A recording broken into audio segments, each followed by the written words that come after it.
बिस्मिल्लाहिर्रहमानिर्रहीम अस्सलाम वालेकुम नाज़रीन तुसी देख रहे हो रहमानी न्यूज़ ਦਾ programme legends of Rahmani. Rahmani ਲਫ਼ਜ਼ ਦੀ ਪ੍ਰਮੋਸ਼ਨ ਕਰਨ ਵਾਲੇ ਦੋਸਤਾਂ ਨੂੰ ਤੁਹਾਡੇ ਸਾਹਮਣੇ ਪੇਸ਼ ਕਰਨੇ ਆ। ਰਹਿਮਾਨੀ ਨਿਊਜ਼ ਦਾ ਇਹ ਮਿਸ਼ਨ ਹੈ ਕਿ ਉਹਨੇ ਉਹਨਾਂ ਲੋਕਾਂ ਨੂੰ ਤੁਹਾਡੇ ਸਾਹਮਣੇ ਲੈ ਕੇ ਆਉਣਾ ਹੈ ਜਿਨ੍ਹਾਂ ਲੋਕਾਂ ਨੇ ਰਹਿਮਾਨੀ ਲਫ਼ਜ਼ ਦੀ ਪ੍ਰਮੋਸ਼ਨ ਵਾਸਤੇ ਕੁਝ ਨਾ ਕੁਝ ਕੀਤਾ ਹੈ। ਅੱਜ ਸਾਡੇ ਸਟੂਡੀਓ ਦੇ ਵਿੱਚ ਤਸ਼ਰੀਫ ਲਿਆਏ ਨੇ ਸਾਡਾ ਜ਼ਿਲ੍ਹਾ ਗੁਜਰਾਂਵਾਲਾ ਰਹਿਮਾਨੀ ਬਰਾਦਰੀ ਦੀ ਬਹੁਤ ਹੀ ਅਹਿਮ ਸ਼ਖਸੀਅਤ ਜਿਨ੍ਹਾਂ ਨੇ ਆਪਣੀ ਨੌਜਵਾਨੀ ਤੋਂ ਲੱਗ ਕੇ ਤੇ ਜਵਾਨੀ ਤੱਕ ਯਾਨੀ ਕਿ ਅੱਜ ਵੀ ਜਵਾਨ ਨੇ ਤੇ ਇਹ ਉਸੇ ਤਰੀਕੇ ਨਾਲ ਕੰਮ ਕਰਦੇ ਨੇ। ਇਹਨਾਂ ਦੇ ਦਿਲ ਦੇ ਵਿੱਚ ਰਹਿਮਾਨੀ ਲਫ਼ਜ਼ ਦੀ ਬਹੁਤ ਜ਼ਿਆਦਾ ਮੁਹੱਬਤ ਭਰੀ ਹੋਈ ਹੈ ਔਰ ਹਮੇਸ਼ਾ ਆਪਣੇ ਆਪ ਨੂੰ रहमानी लफज वास्ते इंसानियत की खिदमत वास्ते अपने आप पेश रखते हैं। गुजरांवाला का इलाका अरूब उदा इलाका माफी वाला उत्थे दे रहायशी ने साबिक सदर Rahmani welfare trust PP 95 Gujranwala और मौजूदा उन्होंने को जिहड़ा उहदा हुण इंशाअल्लाह ताला पता चल जाएगा। मेरे मुराद जनाब सेठ शाहद रहमानी साहब। अस्सलाम वालेकुम सेठ साहब। वालेकुम सलाम जी सेठ साहब की हाल है? हाँ जी अल्हम्दुलिल्लाह शुक्र अल्लाह सर तुसी सुनाओ की हाल जनाब? अल्हम्दुलिल्लाह तकरीबन 20 साल तो साडा राबता है रहमानी वेलफेयर ट्रस्ट दे प्लेटफार्म ते जो मिल के काम करदे हो उदों दी फोटोआं देखना उदों भी तुसी इतने ही सोहणे सो अज भी उन्ने ही सोहणे तुसी माशाअल्लाह। अल्लाह तुहाडे ते अपनी रहमत फरमाए। हुण दसो तुसी पैदा कदों होए? सर मेरी अपना 1983 ਦੇ ਵਿੱਚ ਮੈਂ ਪੈਦਾ ਹੋਇਆ ਵਾਂ ਤੇ ਜਿਹੜਾ ਮੇਰੀ ਪੈਦਾਇਸ਼ ਹੈ ਉਹ ਤਹਿਸੀਲ ਡਸਕਾ ਦਾ ਇੱਕ ਕਾਫੀ ਬੜਾ گاؤں ਹੈ ਕਲੋਟੀਆਂ ਖੁਰਦ ਜੀ ਜੀ ਉੱਥੋਂ ਦੀ ਪੈਦਾਇਸ਼ ਹੈ। ਉਸ ਤੋਂ ਬਾਅਦ ਤਕਰੀਬਨ 25 ਸਾਲ ਪਹਿਲੇ ਜਿਹੜੇ ਅਸੀਂ ਮਾਫੀ ਵਾਲਾ ਜਿਹੜੀ ਕਿ ਸਾਡੀ ਯੂਨੀਅਨ ਕੌਂਸਲ ਰੂਪ ਹੈ ਜੀ ਉੱਥੇ ਅਸੀਂ ਆਪਣਾ ਆ ਗਏ ਹਾਂ। ਦੂਸਰੇ ਜਿਹੜੇ ਸਾਡੇ ਆਪਣਾ ਚਾਚੇ ਤਾਏ ਨੇ ਉਹ ਸਾਰੇ ਉੱਥੇ ਹੀ ਨੇ। ਤੁਹਾਡੇ ਬਜ਼ੁਰਗ ਕੀ ਕਰਦੇ ਸਨ? ਬਜ਼ੁਰਗ ਮੇਰੇ ਜੀ ਆਪਣਾ ਬੱਸਾਂ ਦੀਆਂ ਬਾਡੀਆਂ ਦੀ ਵਰਕਸ਼ਾਪ ਰੱਖੀ ਸ਼ੁਰੂ ਤੋਂ। ਆਪਣਾ ਪਾਪੂਲਰ ਬੱਸ ਬਾਡੀ ਇੰਡਸਟਰੀ ਆਪਣਾ ਦਿਨਾਤ ਉਹਨਾਂ ਨੇ ਵਰਕਸ਼ਾਪ ਬਣਾਈ ਹੈ। ਇਹ ਬੜੀ ਮਸ਼ਹੂਰ ਹੁੰਦੀ ਸੀ। ਹਾਂਜੀ ਪੂਰੇ ਪਾਕਿਸਤਾਨ ਦੇ ਵਿੱਚ ਜਨਾਬ ਜਿਹੜਾ ਉਹਨਾਂ ਨੇ ਬਾਡੀਆਂ ਦਾ ਕੰਮ ਕੀਤਾ ਹੈ ਅਲਹਮਦੁਲਿਲਾ ਬੜਾ ਸ਼ੁਕਰ ਅੱਲਾ ਦਾ। ਤੇ ਅਸੀਂ ਵੀ ਸ਼ੁਕਰ ਸਮਝਦੇ ਅੱਲਾ ਦਾ ਕਿ ਅਸੀਂ ਉਹ ਛੋਟੇ ਜਿਹੇ ਕਸਬੇ ਤੋਂ ਲੈ ਕੇ ਤੇ ਇੱਥੇ ਅਰੂਪ ਆ ਗਏ। ਵਾਹ। ਤੇ ਅਰੂਪ ਦੇ ਵਿੱਚ ਵੀ ਮੈਂ ਨਾ ਕਿ ਅਸਾਂ ਜਿਸ ਤਰ੍ਹਾਂ ਵੀ ਲੋਕਾਂ ਦੀ ਖਿਦਮਤ ਮਾਮਲਾ ਜੋ ਵੀ ਆਪਣਾ ਕੀਤੇ ਸੀ ਤੇ ਮੈਂ ਉੱਥੋਂ ਜਨਾਬ ਸਾਬਕਾ ਕੌਂਸਲਰ ਜਾਂ ਰੂਪ ਯੂਨੀਅਨ ਕੌਂਸਲ ਤੋਂ। ਵਾਹ ਜੀ ਵਾਹ। ਤੇ ਇਸ ਤਰ੍ਹਾਂ ਕਰਕੇ ਅੱਲਾ ਦੇ ਫਜ਼ਲ ਦੇ ਨਾਲ ਜਿਹੜਾ ਜ਼ਿੰਦਗੀ ਦਾ ਸਫ਼ਰ ਹੈ ਉਹ ਚੱਲਦਾ ਪਿਆ ਜੀ। ਤੇ ਸਿੱਧ ਸਾਹਿਬ ਮੈਨੂੰ ਇਹ ਦੱਸੋ ਕਿ ਤੁਹਾਨੂੰ ਸਿਆਸਤ ਦਾ ਸ਼ੌਕ ਕਿਵੇਂ ਆਇਆ? ਸਿਆਸਤ ਦਾ ਸ਼ੌਕ ਸਰ ਸਿਆਸਤ ਨਹੀਂ ਅਸਲ ਨਾਲ ਦਿਲ ਕਰਦਾ ਹੈ ਲੋਕਾਂ ਦੀ ਖਿਦਮਤ ਕਰਨ ਤੇ। ਮੈਂ ਜਦੋਂ ਪਿੰਡੋਂ ਆਇਆ ਨਾ ਤੇ ਇੱਥੇ ਵੀ ਪਿੰਡੀ ਬਾਈਪਾਸ ਤੇ ਮੈਂ ਰਿਹਾ ਵਾਂ। ਪਿੰਡੀ ਬਾਈਪਾਸ ਤੇ ਵੀ ਮੈਂ ਜਿਹੜਾ ਆਪਣੀ ਮਾਰਕੀਟ ਜਿਹੜੇ ਉੱਥੇ ਅੰਜਮਨ ਤਾਜਰਾਂ ਸੀ ਉਹ ਤਾਂ ਮੈਂ ਉਸ ਦੌਰ 'ਚ ਸਦਰ ਰਿਹਾ ਉੱਥੇ ਜੀ ਅੰਜਮਨ ਤਾਜਰਾਂ ਦਾ। ਵਾਹ ਜੀ ਵਾਹ। ਤੇ ਉੱਥੇ ਫਿਰ ਲੋਕਾਂ ਦੀ ਖਿਦਮਤ ਲੋਕਾਂ ਦੇ ਮਸਲੇ ਮਸਾਇਲ ਲੋਕਾਂ ਦੇ ਨਾਲ ਚੱਲਣਾ ਤੇ ਆਸਤਾ ਆਸਤਾ ਫਿਰ ਜਿਹੜਾ ਨਾ ਅਸੀਂ ਉਸ ਤੋਂ ਬਾਅਦ ਫਿਰ ਅਸਾਂ ਵੇਖਿਆ ਕਿ ਇੱਕ ਅਦਾਰਾ ਚੱਲਦਾ ਹੈ ਰਹਿਮਾਨੀ ਵੈਲਫੇਅਰ ਟਰਸਟ। ਉਦੋਂ ਸਾਨੂੰ ਆਪਣਾ ਦੋਸਤਾਂ ਗਾਈਡ ਕੀਤਾ ਕਿ ਪਾਕਿਸਤਾਨ ਲੈਵਲ ਤੇ ਕੋਈ ਤਨਜ਼ੀਮ ਚੱਲਦੀ ਹੈ ਪਈ ਤੇ ਤੁਸੀਂ ਇਹਦੇ ਨਾਲ ਕੋ ਆਪਣਾ ਆਓ ਇੱਥੇ ਕੋਈ ਹਿੱਸਾ ਲਵੋ। ਇੰਜ ਕਰਕੇ ਜਨਾਬ ਸ਼ੁਰੂ ਤੋਂ ਸਾਨੂੰ ਸ਼ੌਕ ਹੈ ਖਿਦਮਤ ਤੇ ਬੇਲੌਸ ਖਿਦਮਤ ਕਰਦੇ ਨੇ ਭਲਵਾਨ ਜੀ। ਨਾਜ਼ਰੀਨ ਮੈਂ ਬਜ਼ਾਤੇ ਖੁਦ ਵੀ ਕਿਉਂਕਿ ਮੈਂ ਜਨਰਲ ਸੈਕਟਰੀ ਸਾਹਿਬ ਉਸ ਵਕਤ ਪਾਕਿਸਤਾਨ ਦਾ ਰਹਿਮਾਨੀ ਵੈਲਫੇਅਰ ਟਰਸਟ ਦਾ ਤੇ ਮੈਂ ਵੇਖਿਆ ਕਿ ਸੇਠ ਸਾਹਿਬ ਦਾ ਜਜ਼ਬਾ ਬਹੁਤ ਬੁਲੰਦ ਜਜ਼ਬਾ ਸੀ ਔਰ ਹਮੇਸ਼ਾ ਇਹ ਆਪਣੇ ਆਪ ਨੂੰ ਪੇਸ਼ ਰੱਖਦੇ ਹਨ।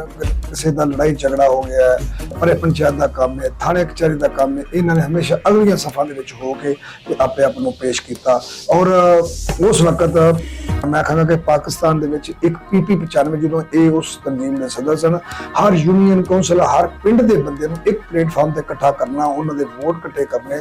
ਫਿਰ 2013 ਦਾ ਇਲੈਕਸ਼ਨ ਜਿਹੜਾ ਨਾ ਰਹਿਮਾਨੀ ਬਰਾਦਰੀ ਦੇ ਪਲੇਟਫਾਰਮ ਤੇ ਇੱਕ ਦੋਸਤ ਜਿਹੜੇ ਸਾਡੇ ਭਾਈ ਨੇ ਇਨਸ਼ਾਅੱਲਾ ਕੋਸ਼ਿਸ਼ ਕਰਾਂਗੇ ਅਗਲੇ ਕਿਸੇ ਪ੍ਰੋਗਰਾਮ 'ਚ ਉਹਨਾਂ ਨੂੰ ਅਸੀਂ ਮਦਦ ਕਰੀਏ ਔਰ ਉਹਨਾਂ ਨੂੰ ਤੁਹਾਡਾ ਤਾਰਫ ਕਰਾਈਏ। ਇਹਨਾਂ ਨੇ ਉਹ ਇਲੈਕਸ਼ਨ ਵੀ ਲੜ ਕੇ ਆਪਣੇ ਇਤਿਹਾਦ ਔਰ ਇਤਫਾਕ ਵਿਖਾਇਆ। ਤੇ ਸਿਰ ਸਾਹਿਬ ਨੂੰ ਇਹ ਦੱਸੋ ਕਿ ਤਾਲੀਮ ਕਿਤਨੀ ਹੈ ਤੁਹਾਡੀ? ਸਰ ਤਾਲੀਮ ਇਹ ਵੇ ਕਿ ਮੇਰੀ ਮਿਡਲ ਤਾਲੀਮ ਸੀ। ਅੱਛਾ। ਲੇਕਿਨ ਮੈਨੂੰ ਸ਼ੌਕ ਸੀ ਪੜ੍ਹਨ ਦਾ ਲੇਕਿਨ ਉਹ ਫਿਰ ਜਦੋਂ ਪਿੰਡੋਂ ਆ ਗਏ ਫਿਰ ਵਕਫਾ ਪੈ ਗਿਆ ਤਕਰੀਬਨ 20 ਸਾਲ ਦਾ। 20 ਸਾਲ ਤੋਂ ਬਾਅਦ ਫਿਰ ਜਨਾਬ ਮੈਂ ਇੱਥੇ ਨਾ ਗੁਜਰਾਂਵਾਲੇ ਆ ਕੇ ਮੈਟ੍ਰਿਕ ਕੀਤੀ ਹੈ। ਵਾਹ ਜੀ। ਉਹ ਅੱਜ ਤੋਂ ਤਕਰੀਬਨ ਸਮਝ ਲਓ 5 ਸਾਲ ਪਹਿਲਾਂ ਕੀਤੀ ਹੈ। ਤੇ ਜਦੋਂ ਮੈਂ ਉੱਥੇ ਬੈਠਾ ਵਾਂ ਨਾ ਆਪਣਾ ਪੇਪਰ ਦੇ ਰਿਹਾ ਵਾਂ ਤੇ ਮੈਂ ਆਪਣੇ ਆਪ ਨੂੰ ਬੜਾ ਜਿਹੜਾ ਨਾ ਨਰਵਸ ਮਹਿਸੂਸ ਕੀਤਾ। ਆਪਣਾ ਚੁੱਪ ਬੈਠਾ ਮੈਨੂੰ ਇੱਕ ਟੀਚਰ ਪੁੱਛਣ ਲੱਗੇ ਯਾਰ ਕੀ ਗੱਲ ਕਿਉਂ ਬੇਟਾ ਚੁੱਪ ਹੈ? ਮੈਂ ਕਿਹਾ ਜੀ ਹੁਣ ਮੇਰੀ ਉਮਰ ਤੇ ਨਹੀਂ ਨਾ ਕਿ ਜਨਾਬ ਮੈਂ ਤਕਰੀਬਨ 38-40 ਸਾਲ ਦੀ ਉਮਰ ਦੇ ਵਿੱਚ ਸ਼ਾਦੀ ਤੋਂ ਬਾਅਦ ਸਾਰਾ ਆਪਣਾ 43 ਸਾਲ ਏਜ ਹੋ ਗਈ ਮੇਰੀ। ਅੱਜ ਤੋਂ 5 ਸਾਲ ਪਹਿਲਾਂ ਮੈਂ ਸਰ ਮੈਟ੍ਰਿਕ ਕੀਤੀ ਹੈ। ਵਾਹ। ਆਪਣੇ ਪਿੰਡ ਜਿਹੜਾ ਜਨਾਬ ਘਲੋਟੀਆਂ ਉੱਥੇ ਮੈਂ ਜਨਾਬ ਮਿਡਲ ਕੀਤਾ ਹੈ। ਅੱਛਾ। ਉਸ ਤੋਂ ਬਾਅਦ ਤਕਰੀਬਨ 20 ਸਾਲ ਬਾਅਦ ਜਨਾਬ ਮੈਟਰ ਕੀਤਾ ਹੈ। ਵਾਹ ਜੀ ਵਾਹ, ਇਹ ਵੀ ਇੱਕ ਤਾਰੀਖ ਦੇ ਵਿੱਚ ਲਿਖੀ ਜਾਣ ਵਾਲੀ ਗੱਲ ਹੈ ਕਿ ਇੱਕ ਬੰਦਾ ਉਹਦੇ ਅੰਦਰ ਦਾ ਜਜ਼ਬਾ ਕਿ 20 ਸਾਲ ਪਹਿਲੋਂ ਉਹਨੇ ਮਿਡਲ ਕੀਤਾ, ਫਿਰ ਮੈਟ੍ਰਿਕ ਦੇ ਪੇਪਰ ਦਿੱਤੇ ਔਰ ਮੈਟ੍ਰਿਕ ਕਲੀਅਰ ਕਰਨਾ, ਇਹ ਵੀ ਕਮਾਲ ਦੀ ਗੱਲ ਹੈ। ਇਹ ਜਜ਼ਬਾ ਹੈ, ਇਨਸਾਨ ਜਦੋਂ ਦਿਲ ਤੋਂ ਹੁਕਮ ਕਰਦਾ ਤੇ ਅੱਲਾਹ ਉਹਦੀ ਮਦਦ ਕਰਦਾ। ਮੇਰਾ ਇਸ ਗੱਲ ਦੇ ਉੱਤੇ ਈਮਾਨ ਹੈ। ਤੇ ਸਿਰ ਸਾਹਿਬ, ਰਹਿਮਾਨੀ ਬਰਾਦਰੀ ਦੇ ਇਸ ਵਕਤ ਤੁਹਾਡੇ ਕੋਲ ਕਿਹੜਾ ਅਹੁਦਾ ਹੈ? ਰਹਿਮਾਨੀ ਬਰਾਦਰੀ ਪਾਕਿਸਤਾਨ ਦੀ ਜਿਹੜੀ ਤਨਜ਼ੀਮ ਹੈ, ਨੇ ਸਰ ਆਪਣਾ ਗੁਜ਼ਾਰਿਸ਼ ਹੈ, ਪਤਾ ਨਹੀਂ ਕਿ ਮੈਂ ਜਿਹੜਾ ਇੰਟਰਵਿਊ ਦੇ ਰਿਹਾ ਵਾਂ ਕੋਈ ਆਪਣਾ ਮੇਰੇ ਕੋਲ ਗੈਰ ਮੁਨਾਸਬ ਗੱਲ ਨਾ ਹੋਈਏ। ਸਰ ਮੈਂ ਪੀਪੀ 95 ਦੀ ਤਨਜ਼ੀਮ ਚਲਾਈ ਹੈ ਤੇ ਅੱਲਾਹ ਦੇ ਫਜ਼ਲ ਨਾਲ ਤੁਸੀਂ ਵੀ ਅੱਗੇ ਇਕਰਾਰ ਕੀਤਾ, ਦੱਸਿਆ ਕਿ ਜਿਹੜੀ ਤਨਜ਼ੀਮ ਅਸੀਂ ਚਲਾਈ, ਮੈਂ ਇਕੱਲਾ ਨਹੀਂ, ਖੁਦ ਮੇਰੇ ਹੋਰ ਵੀ ਸਾਥੀ ਜਿੰਨੇ ਸਨ ਨਾਲ ਜੀ ਅਸਾਂ, ਬਲਕਿ ਪੂਰੇ ਪਾਕਿਸਤਾਨ ਦੇ ਵਿੱਚ ਜਿਹੜਾ ਤਨਜ਼ੀਮ ਸਾਡੀ ਚੱਲੀ ਹੈ ਨਾ, ਸ਼ਾਇਦ ਕਿਸੇ ਤਨਜ਼ੀਮ ਚੱਲੀ ਹੋਵੇ ਜੀ ਇਸ ਤਰ੍ਹਾਂ। ਅਸਾਂ ਉਸ ਤੋਂ ਬਾਅਦ ਹਲਕੇ ਪੀਪੀ 95 ਦੇ ਵਿੱਚ ਬੇਸ਼ੁਮਾਰ ਅਸਾਂ ਯੂਨਿਟ ਬਣਾਏ ਨੇ, ਤਨਜ਼ੀਮਾਂ ਬਣਾਈਆਂ, ਸਾਰਾ ਕੀਤਾ, ਲੇਕਿਨ ਕਰਦੇ ਤਾਂ ਅੱਲਾਹ ਦੀ ਰਜ਼ਾ ਵਾਸਤੇ ਸਾਂ। ਇਹਦਾ ਕੋਈ ਮਸਲਾ ਮਸਾਲਾ ਜਿੰਨਾ ਵੀ ਹੋਇਆ, ਜਿਹੜੇ ਕੰਮ ਅੱਲਾਹ ਦੇ ਫਜ਼ਲ ਨਾਲ ਅਸਾਂ ਕੀਤੇ ਨਾ ਉਸ ਦੌਰ ਦੇ ਵਿੱਚ, ਉਹ ਲੋਕ ਅੱਜ ਵੀ ਨਹੀਂ ਕਰ ਸਕਦੇ। ਇਸ ਗੱਲ ਨੂੰ 15 ਸਾਲ ਗੁਜ਼ਰ ਗਏ। ਵਾਹ, ਠੀਕ ਹੈ ਜੀ। ਤੇ ਅਸੀਂ ਇਨਸ਼ਾਅੱਲਾ ਤਾਲਾ ਉਹਦੇ ਦੀ ਇਹ ਵੇ ਕਿ ਤਨਜ਼ੀਮ ਬਣੀ ਹੈ ਜ਼ਿਲ੍ਹੇ ਦੀ, ਰਹਿਮਾਨੀ ਬਰਾਦਰੀ ਦੀ, ਰਹਿਮਾਨੀ ਬਰਾਦਰੀ ਫਾਊਂਡੇਸ਼ਨ ਦੇ ਨਾਂ ਤੋਂ। ਉਹਨਾਂ ਮੈਨੂੰ ਕਿਹਾ ਜੀ ਜਿਹੜਾ ਤੁਸੀਂ ਉਹਦਾ, ਮੈਂ ਕਿਹਾ ਜੀ ਨਹੀਂ ਉਹਦਾ ਦੀ ਜ਼ਰੂਰਤ ਕੋਈ ਨਹੀਂ, ਅਸੀਂ ਤੁਹਾਡੇ ਨਾਲ ਆ। ਅੱਲਾਹ ਦੇ ਫਜ਼ਲ ਨਾਲ ਜਿੱਥੇ ਵੀ ਕੋਈ ਪ੍ਰੋਗਰਾਮ ਹੁੰਦਾ ਹੈ, ਕੋਈ ਮੀਟਿੰਗ ਹੈ, ਕੋਈ ਆਪਣਾ ਰਫਾਏ ਆਮਾ ਦਾ ਕੰਮ ਹੈ, ਅਸੀਂ ਆਪਣੇ ਦੋਸਤਾਂ ਦੇ, ਆਪਣੇ ਸਾਥੀਆਂ ਦੇ ਨਾਲ ਮਿਲ ਜੁਲ ਕੇ ਜੀ, ਜਿਵੇਂ ਅਸੀਂ ਪਹਿਲਾਂ ਚੱਲ ਰਹੇ ਰਹਿਮਾਨੀ ਵੈਲਫੇਅਰ ਟਰਸਟ ਦੇ ਵਿੱਚ, ਉਸ ਤਰ੍ਹਾਂ ਉਹਨਾਂ ਦੋਸਤਾਂ ਦੇ ਨਾਲ ਅਸੀਂ ਜਨਾਬ ਸ਼ਾਨਾ ਪਛਾਨਾ ਉਹਨਾਂ ਦੇ ਨਾਲ ਚੱਲ ਰਹੇ ਹਾਂ। ਤੁਹਾਡੇ ਖਿਆਲ ਦੇ ਵਿੱਚ ਰਹਿਮਾਨੀ ਲਫ਼ਜ਼ ਦੀ ਪ੍ਰਮੋਸ਼ਨ ਜਾਂ ਆਉਣ ਵਾਲੀ ਨਸਲ ਜਿਹੜੀ ਜੀ, ਉਹ ਕਿਹੜਾ ਕੰਮ ਕਰੇ ਕਿ ਰਹਿਮਾਨੀ ਲਫ਼ਜ਼ ਦੀ ਪ੍ਰਮੋਸ਼ਨ ਹੋਰ ਅੱਛੇ ਤਰੀਕੇ ਨਾਲ ਹੋ ਸਕੇ? ਸਰ ਪ੍ਰਮੋਸ਼ਨ ਦਾ ਇਹ ਵੇ ਕਿ ਅਸਾਂ ਦੇ ਸਰ ਜੋ ਵੇਖਿਆ ਨਾ, ਤਕਰੀਬਨ 16-17 ਸਾਲਾਂ ਤੋਂ ਲੱਗੇ ਆ। ਸਭ ਤੋਂ ਪਹਿਲਾਂ ਤੇ ਵੇਖੋ, ਹਰ ਬੰਦੇ ਨੂੰ ਪਤਾ ਹੈ, ਹਰ ਇਨਸਾਨ ਨੂੰ, ਕਿ ਤਾਲੀਮ ਸਭ ਤੋਂ ਪਹਿਲੇ ਜੀ ਬਿਲਕੁਲ, ਸਭ ਤੋਂ ਜ਼ਰੂਰੀ ਤਾਲੀਮ ਹੈ। ਤਾਲੀਮ ਹੋਏਗੀ ਉਸ ਤੋਂ ਬਾਅਦ, ਲੇਕਿਨ ਇਹ ਗੁਜ਼ਾਰਿਸ਼ ਹੈ ਤੁਹਾਡੇ ਚੈਨਲ ਦੀ ਸਾਦਤ ਦੇ ਨਾਲ ਕਿ ਜਿਹੜੇ ਲੋਕ ਪੜ੍ਹ ਲਿਖੇ ਜਾਂਦੇ ਨਾ, ਉਹ ਆਪਣਾ ਨੇ ਇਸ ਗੱਲ ਦੇ ਵਿੱਚ, ਰਹਿਮਾਨੀ ਬਰਾਦਰੀ ਦੇ ਵਿੱਚ ਉਹ ਇੰਟਰਸਟ ਨਹੀਂ ਲੈਂਦੇ ਬਿਲਕੁਲ ਹੀ। ਉਹ ਆਪਣੇ ਆਪਣੇ ਕੰਮਾਂ ਨੂੰ ਰੁੱਝੇ ਨੇ। ਤੇ ਮੈਂ ਇਹੀ ਆਖਾਂਗਾ, ਹੁਣ ਜਿਹੜੀ ਤਨਜ਼ੀਮਾਂ ਚੱਲਦੀਆਂ ਨੇ, ਜਾਂ ਉਹ ਆਪਣਾ ਯੂਨਿਟ ਲੈਵਲ ਤੇ ਵੇ, ਹਲਕਾ ਲੈਵਲ ਤੇ ਵੇ, ਪਾਕਿਸਤਾਨ ਲੈਵਲ ਤੇ, ਜ਼ਿਲ੍ਹੇ ਲੈਵਲ ਤੇ, ਜਿਸ ਤਰ੍ਹਾਂ ਵੀ ਤਹਿਸੀਲ ਲੈਵਲ ਤੇ ਵੇ, ਤੇ ਜਨਾਬ ਜਿੰਨੇ ਨਾ ਬਜ਼ੁਰਗ, ਉਹ ਸਾਰੇ ਬਜ਼ੁਰਗ ਹੀ ਤਨਜ਼ੀਮ ਚਲਾ ਰਹੇ ਨੇ। ਮੈਨੂੰ ਸਮਝ ਲੱਗਦੀ ਕਿ ਜਿਹੜਾ ਵੀ ਬੰਦਾ ਨਾ, ਮੈਂ ਨਾ ਜਦੋਂ ਮੈਂ ਪੀਪੀ ਚੈਨਲ ਵਿੱਚ ਸਭ ਤੋਂ ਘੱਟ ਏਜ ਮੇਰੀ ਸੀ, ਠੀਕ ਹੈ, ਲੇਕਿਨ ਮੈਂ ਨਾ ਫੇਰ ਵੀ ਮੇਰੀ ਉਮਰ ਬੜੀ ਹੋ ਗਈ ਹੈ, ਠੀਕ ਹੈ। ਲੇਕਿਨ ਜਿੰਨੇ ਵੀ ਨੇ ਜਨਾਬ, ਕੋਈ 50 ਸਾਲ ਦਾ ਸਦਰ ਹੈ, ਤੇ ਜੇ ਕੋਈ ਸੈਕਟਰੀ ਤਾਂ 50 ਸਾਲ ਦਾ, ਜੇ ਜਨਾਬ ਸਰਪ੍ਰਸਤ ਤੇ 70 ਸਾਲ ਦਾ। ਮੈਨੂੰ ਤੁਸੀਂ ਇੱਕ ਵੀ ਤਨਜ਼ੀਮ ਦੇ ਵਿੱਚ ਇਹ ਬੰਦਾ ਨਹੀਂ ਦੱਸ ਸਕਦੇ ਕਿ ਜਨਾਬ ਇਹ ਯੰਗ ਬੱਚਾ ਹੈ, ਯੰਗ ਮੁੰਡਾ ਹੈ, ਪੜਿਆ ਲਿਆ, ਇਹਦੀ ਉਮਰ 20 ਤੋਂ 25 ਸਾਲ ਹੈ। ਇੱਕ ਵੀ ਤਨਜ਼ੀਮ ਦੇ ਵਿੱਚ ਬੰਦਾ ਕੋਈ ਨਹੀਂ ਹੈ। ਜਾਂ ਮੇਰੇ ਹਿਸਾਬ ਨਾਲ ਪਹਿਲਵਾਨ ਜੀ ਇਹ ਵੇ ਕਿ ਜਿਹੜਾ ਬੰਦਾ ਘਰੋਂ ਬਾਹਰੋਂ ਫਾਰਗ ਹੋ ਜਾਂਦਾ, ਉਹਨੂੰ ਜਨਾਬ ਤਨਜ਼ੀਮ 'ਚ ਲੈ ਆਉਂਦੇ ਨੇ। ਇਸ ਤਰ੍ਹਾਂ ਹੀ ਜਨਾਬ ਜਵਾਨ ਬੱਚੇ ਜਿਹੜੇ ਨੇ, ਯੰਗ ਮੁੰਡੇ ਜਿਹੜੇ, ਉਹਨਾਂ ਤਨਜ਼ੀਮ ਦੇ ਵਿੱਚ ਲਿਆਇਆ ਜਾਏ, ਤੇ ਫਿਰ ਹੀ ਤਨਜ਼ੀਮ ਜਿਹੜੀਆਂ ਪ੍ਰਮੋਟ ਹੋਏਗੀ। ਇਹਦੇ ਵਾਸਤੇ ਜਿਹੜੇ ਸਾਡੇ ਪੜ੍ਹੇ ਲਿਖੇ ਨੌਜਵਾਨ ਨੇ ਨਾ, ਆਪਣੇ ਇੱਕ ਦੂਜੇ ਨੂੰ ਬਜਾਏ ਲੱਤਾਂ ਖਿੱਚਣ ਦੇ, ਇੱਕ ਦੂਜੇ ਨਾਲ ਪਿਆਰ ਮੁਹੱਬਤ ਨਾਲ ਇਤਫਾਕ ਨਾਲ ਪੇਸ਼ ਹੋਣ, ਇੱਕ ਦੂਜੇ ਦੇ ਕੰਧੇ ਨਾਲ ਕੰਧਾ ਮਿਲਾਣ, ਅੱਲਾਹ ਦੇ ਫਜ਼ਲ ਨਾਲ ਅੱਗੇ ਰਹਿਮਾਨੀ।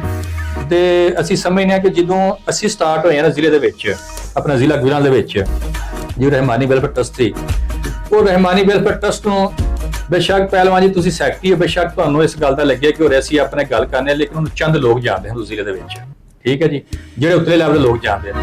ਅਸੀਂ ਫਿਰ ਅੱਲਾਹ ਦੇ ਫਜ਼ਲ ਦੇ ਨਾਲ ਉਹ ਰਹਿਮਾਨੀ ਵੈਲਫੇਅਰ ਟਰਸਟ ਜਿਹੜਾ ਸੀ, ਅਸਾਂ ਉਹਦੀਆਂ ਬੇਸ਼ੁਮਾਰ ਤਨਜ਼ੀਮਾਂ ਬਣਾਈਆਂ, ਬੇਸ਼ੁਮਾਰ ਕੰਮ ਕੀਤੇ, ਬੇਸ਼ੁਮਾਰ ਉਸ ਦੌਰ ਦੇ ਵਿੱਚ। ਅੱਜ ਵਕਤ ਗੁਜ਼ਰ ਗਿਆ, ਜਿਹੜਾ ਮਰਜ਼ੀ ਪਿਆ ਕੇ, ਲੇਕਿਨ ਇਹ ਉਦੋਂ ਹੀ ਇਹ ਪ੍ਰਮੋਟ ਹੋਏਗਾ ਲਫ਼ਜ਼ ਜਦੋਂ ਆਪੇ ਚ ਸਲੂਕ ਇਤਫਾਕ ਦੇ ਨਾਲ ਸਾਰੇ ਭਾਈਚਾਰੇ ਨਾਲ ਮਿਲ ਜੁਲ ਕੇ ਜਿਹੜਾ ਨਾ, ਬਜਾਏ ਲੱਤਾਂ ਦੇ ਖਿੱਚਣ ਦੇ, ਅਸੀਂ ਇੱਕ ਦੂਜੇ ਦੇ ਨਾਲ ਮੁਹੱਬਤ ਕਰਾਂਗੇ, ਤੇ ਇਨਸ਼ਾਅੱਲਾ ਤਾਲਾ ਜਿਹੜਾ ਨਾ ਸਾਡਾ ਰਹਿਮਾਨੀ ਲਫ਼ਜ਼ ਜਿਹੜਾ ਉਹ ਪ੍ਰਮੋਟ ਹੋਏਗਾ।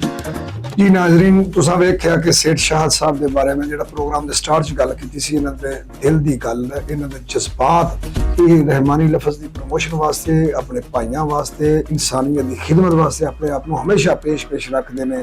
ਰਹਿਮਾਨੀ ਨਿਊਜ਼ ਦਾ ਹੀ ਮਿਸ਼ਨ ਹੈ ਕਿ ਐਸੇ ਜਿਹੜੇ ਹੀਰੋ, ਸਾਡੇ ਰਹਿਮਾਨੀ ਹੀਰੋਜ਼ ਨੇ, ਉਹਨਾਂ ਨੂੰ ਤੁਹਾਡੇ ਸਾਹਮਣੇ ਪੇਸ਼ ਕਰਨਾ, ਤੁਹਾਡੇ ਸਾਹਮਣੇ ਉਹਨਾਂ ਦੀ ਜ਼ਿੰਦਗੀ ਦੇ ਬਾਰੇ ਗੱਲਬਾਤ ਕਰਨੀ, ਤਾਂ ਕਿ ਆਉਣ ਵਾਲੇ ਵਕਤ ਦੇ ਵਿੱਚ ਆਉਣ ਵਾਲੀਆਂ ਨਸਲਾਂ, ਆਉਣ ਵਾਲੀਆਂ ਪੀੜ੍ਹੀਆਂ ਜਿਹੜੀਆਂ ਨੇ, ਉਹ ਵੇਖ ਸਕਣ ਕਿ ਸਾਡੇ ਬਜ਼ੁਰਗਾਂ ਨੇ ਇਹ ਕੰਮ ਕੀਤਾ ਸੀ ਤੇ ਤਾਂ ਸਾਨੂੰ ਅੱਜ ਆ ਮਕਾਮ ਮਿਲਿਆ।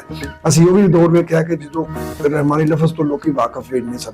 ਫਿਰ ਅੱਜ ਅਲਹਮਦੁਲਿਲਾ ਇਹ ਹੈ ਕਿ ਪੂਰੀ ਦੁਨੀਆ ਨੂੰ ਇਸ ਗੱਲ ਦਾ ਪਤਾ ਲੱਗਾ ਕਿ ਰਹਿਮਾਨੀ ਕੋਈ ਇੱਕ ਕੌਮ ਹੈ, ਬਹੁਤ ਬੜਾ ਕਬੀਲਾ ਹੈ ਔਰ ਅੱਲਾਹ ਤਾਲਾ ਦੇ ਫਜ਼ਲ ਨਾਲ ਉਹਦੇ ਵਿੱਚ ਮੇਰੇ ਜਿਸਮ ਦਾ ਵੀ ਕਤਰੇ ਜਿਹੜੇ ਖੂਨ ਦੇ ਅਲਹਮਦੁਲਿਲਾ ਮੈਨੂੰ ਵੀ ਰੱਬ ਨੇ ਹਿੰਮਤ ਦਿੱਤੀ, ਅਸੀਂ ਉਹ ਕੋਸ਼ਿਸ਼ ਕੀਤੀ ਤੇ ਅੱਲਾਹ ਨੇ ਬਰਕਤ ਪਾਈ। ਅੱਜ ਇਸ ਤਰ੍ਹਾਂ ਦੇ ਜਿਹੜੇ ਸਾਡੇ ਕੋਲ ਸਿਪਾਹੀ ਨੇ ਜਿਹੜੇ ਉਹ ਇਸ ਲੈਵਲ ਦੇ ਕੰਮ ਕਰਦੇ ਨੇ। ਅੱਲਾਹ ਤਾਲਾ ਦੀ ਜ਼ਾਤ ਸੇਠ ਸਾਹਿਬ ਦੇ ਜਜ਼ਬਾਤ ਨੂੰ ਸਲਾਮਤ ਰੱਖੇ, ਇਹਨਾਂ ਦੇ ਜਜ਼ਬਾਤ ਨੂੰ ਹੋਰ ਬੁਲੰਦ ਰੱਖੇ ਔਰ ਜੋ ਇਹ ਚੰਦ ਨੇ ਜਿਹੜੀ ਇਹਨੇ ਦਿਲ ਦੀ ਤਮੰਨਾ ਹੈ ਕਿ ਇਤਫਾਕ ਇਤਿਹਾਦ ਬਰਾਦਰੀ ਦੇ ਵਿੱਚ ਨੌਜਵਾਨ ਨਸਲ ਅੱਗੇ ਆ ਕੇ ਕੰਮ ਕਰੇ, ਅੱਲਾਹ ਇਹਨਾਂ ਦੀ ਦਿਲ ਦੀ ਮੁਰਾਦ ਪੂਰੀ ਕਰੇ ਤੇ ਇਨਸ਼ਾਅੱਲਾ ਬਹੁਤ ਜਲਦ ਮੁਲਾਕਾਤ ਹੋਏਗੀ ਇੱਕ ਨਵੇਂ ਲੀਜੈਂਡਸ ਦੇ ਨਾਲ।